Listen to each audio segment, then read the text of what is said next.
कराची में शाहजेब कत्ल केस के मरकजी मुजरिम शाहरुख जतोई के निजी अस्पताल में शाहाना ठाट बाट। खबर मीडिया पर नशर हुई तो वापस जेल भेज दिया गया। 8 माह तक शाहरुख जतोई जेरे इलाज रहा। तमाम कानूनी तकाजे पूरे किए गए थे।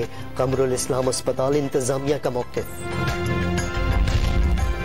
कौमी असम्बली में शहबाज शरीफ और बिलावल भुट्टो जरदारी की मुलाकात। हुकूमत के खिलाफ एहतजाजी तहरीक और मुल्की सूरत हाल पर तबादला ख्याल। मिनी बजट पर हुकूमत के खिलाफ मिलकर जिद्दोजहद करने का भी आगा।